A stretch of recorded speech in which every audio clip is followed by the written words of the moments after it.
Chamard de nous montrer de quoi ils sont capables. Alors, mesdames, messieurs, sans plus tarder, nous allons inviter notre première fellow ce soir. On va l'inviter, mais avant de l'inviter, je tiens à préciser que elle n'a que 23 ans, mesdames, messieurs. Elle n'a que 23 ans. Alors, elle est originaire du littoral, particulièrement du département de la Sanaga-Maritime.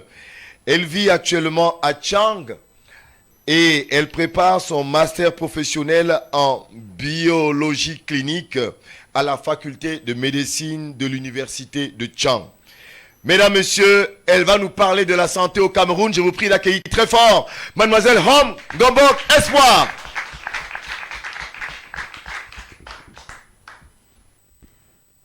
Mesdames et messieurs, bonsoir. J'espère que vous êtes confortablement assis. Nous avons là une image. Non, 2 images. Oui, ce sont des images. À elle seule, elle voile 1000 mots, 1000 interrogations et 1000 imaginations. D'un côté, on observe des seringues, des gants, des écouvillons, et d'un autre, des boîtes de comprimés, des perfuseurs, pour ne citer que ceux-là. Je vais marquer une pause et je vais demander à toute personne qui m'écoute, qui me regarde, de laisser libre cours à son imagination et d'essayer de matérialiser ce que pourrait faire un enfant face à ces poubelles. Imaginons, laissons parler notre esprit.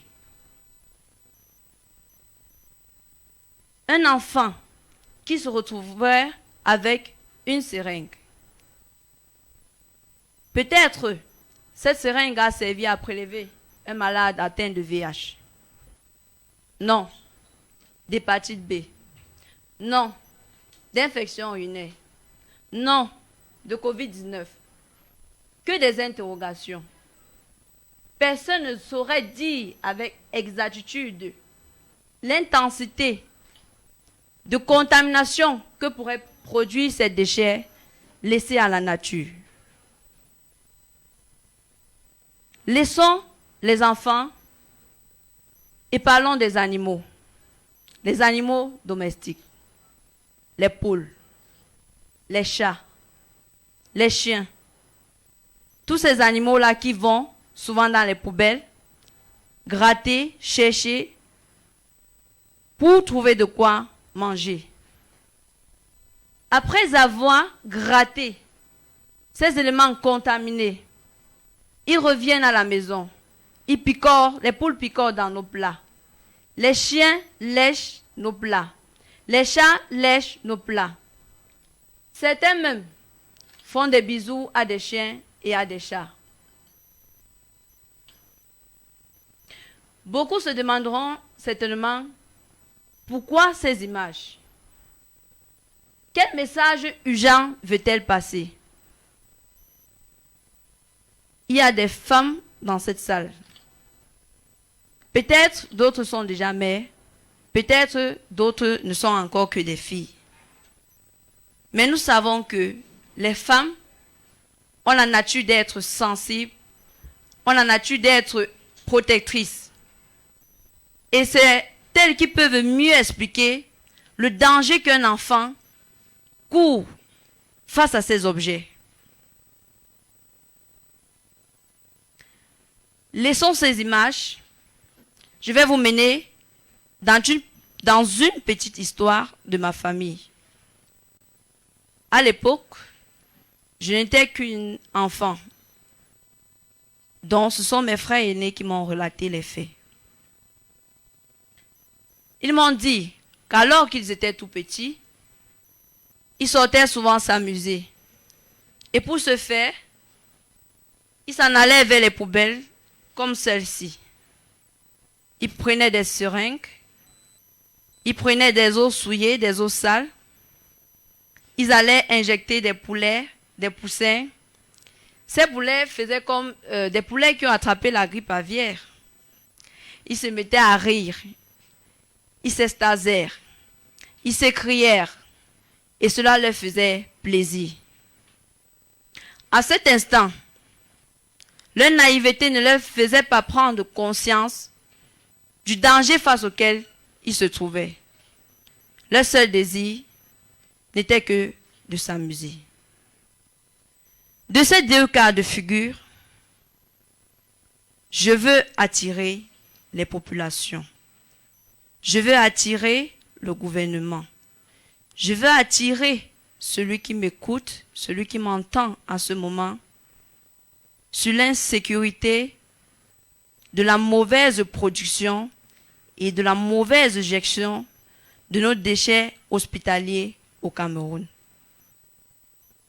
Généralement, dans les prisons, ce type de déchets est déversé dans des marigots, dans des fleuves.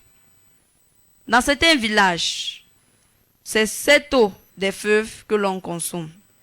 C'est cette eau de fleuve que l'on utilise pour faire la vaisselle. C'est cette eau de fleuve, de marigot, qu'on utilise pour faire bien de choses encore, dont je ne vais citer. Lorsqu'ils ingurgitent cette eau, quels sont les dangers? Qu'est-ce qu'ils encourent? Et laissez-moi vous dire que ces déchets n'ont pas seulement d'impact sur la santé humaine, mais aussi sur l'environnement. Ici, on a une sorte de décharge aménagée par un hôpital de la place au Cameroun. Là, au sol, ce sont les déchets dont on n'a pas encore fait brûler. Et ces fûts servent à brûler les déchets. Lorsque on brûle ces déchets dans les fûts, la fumée remonte dans l'atmosphère. Les plastiques qui y sont brûlés, le mercure qui sont contenus dans ces médicaments. Et parfois même, après les avoir brûlés, on déverse les cendres sur le sol, qui laissent des substances cancérigènes.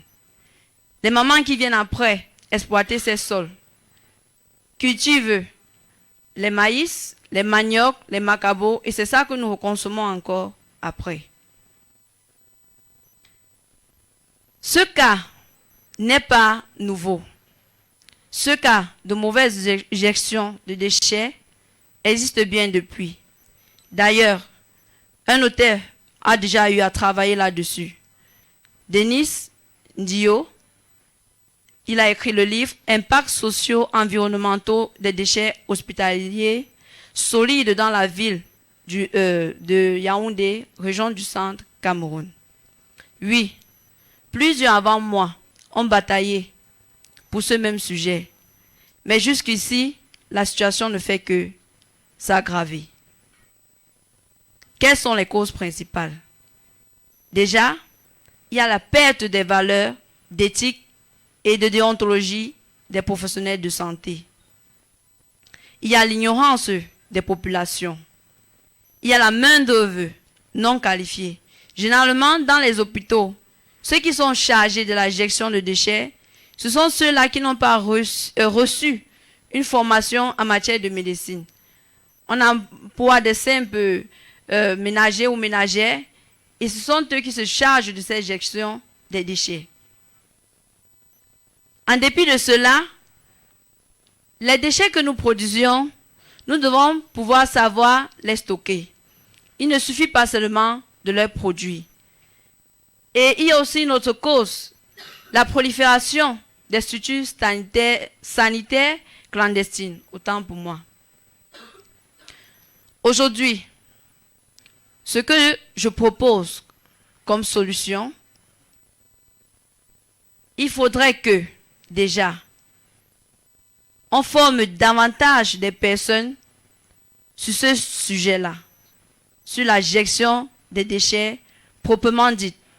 Ceux-là qu'on va mettre dans les hôpitaux, qui seront un peu comme des policiers, qui vont veiller à ce que les déchets que nous produisons ne puissent plus nuire à notre environnement, ne puisse plus nuire à notre santé. Il faudrait que les infrastructures puissent être développées au Cameroun. Voilà les bonnes pratiques, les bonnes manières. Là, les déchets sont valablement stockés et tous ces matériaux-là, les noirs, ça indique une certaine sorte de déchets qui doivent y être stockés, les rouges et ainsi de suite. Et là, nous avons un incinérateur. C'est lui qui permet de brûler les déchets sans que cela ne cause autant de dégâts dans l'atmosphère comme lorsque nous les brûlons avec les fûts à l'air libre. En dépit de cela, il faudrait que les professionnels de santé prennent conscience des valeurs, prennent conscience de la confiance que la population a en elle et qu'elle puisse prendre davantage à cœur son métier. Je propose aussi, entre autres, que tous ceux qui m'écoutent ici, tous ceux qui me regardent, peut-être que jusqu'ici, certains savaient que c'est un problème qui mine notre société, mais ils n'avaient pas encore pesé le danger qu'encouraient nos enfants particulièrement, le danger qu'encourait notre environnement particulièrement. J'ai pris l'histoire de mes frères aînés et tout à l'heure, je n'ai même pas terminé. Une fois qu'ils sont devenus adultes, on a fait un bilan de santé pour la famille et 2 parmi mes frères ont été détectés positifs à l'hépatite virale B. Le docteur n'a pas pu trouver de raison valable puisqu'ils n'entretenaient pas encore de rapport sexuel et on ne trouvait pas comment ils ont pu contacter cela. Moi, je dis aujourd'hui et je pense que c'est grâce à ces jeux qu'ils ont fait étant enfants, sans s'en rendre compte des dégâts que cela pourrait avoir sur leur santé. Et plusieurs de nos enfants sont ainsi exposés chaque jour. Alors, dès aujourd'hui, si quelqu'un a été marqué par ce message, il pourrait faire un bref résumé de ce qu'il a pu maîtriser de ma petite présentation, publié avec un hashtag Safe Our Environment, Our Healthy. Ce combat n'est pas juste le mien. Ce combat n'est pas juste pour les professionnels de santé, mais c'est pour nous tous ici présents. Martin Luther King avait dit, I have a dream. Yes, me too, I have a dream. Ce combat se fera avec moi. Ce combat se fera avec toi. Ce combat se fera avec toi. Ce combat se fera avec toi. Together we can. Merci.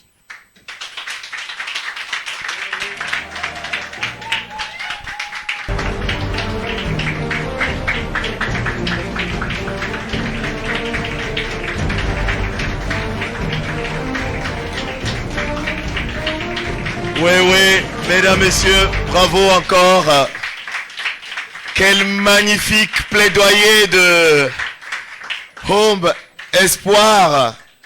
Je vous l'avais dit, vous nous regardez de par le monde, mais là, nous avons l'opportunité avec ce bootcamp qui se passe ici à Bertois, dans la ville de l'Est Cameroun, de repérer, de détecter, de mettre en valeur, n'est-ce pas, ces talents-là, ces jeunes leaders qui, ma foi, réussissent depuis hier soir à nous épater, à nous émouvoir, à nous plonger comme ça dans des questionnements qui, ma foi, peuvent donner envie d'investir au Cameroun et de rehausser les couleurs de notre cher et beau pays. Cher et beau pays parce que vous le voyez derrière moi, hein, the Okwelians, we are Ting du Tang, pour un Cameroun fier, prospère et solidaire. Parce que pour ceux qui ne le savent pas, The Okwelians s'est fondé en février 2020 et présidé par Jacques Jonathan Niembe. The Okwelians est un think du tank réunissant une communauté de près de 330 personnes dans le monde, dont 120 sont membres actifs et sympathisants, Camerounais et Camerounais sur tous les 4 continents et surtout désireux de promouvoir, comme on vient de le voir tout à l'heure, le leadership éthique. N'est-ce pas là, mesdames, messieurs, chers internautes, une belle culture d'innovation sociale au Cameroun que je vous prie d'encourager très très fort sur vos ovations, mesdames, messieurs. Il faut avouer que là, ça a commencé fort, hein, avec le thème qu'on vient d'entendre. C'était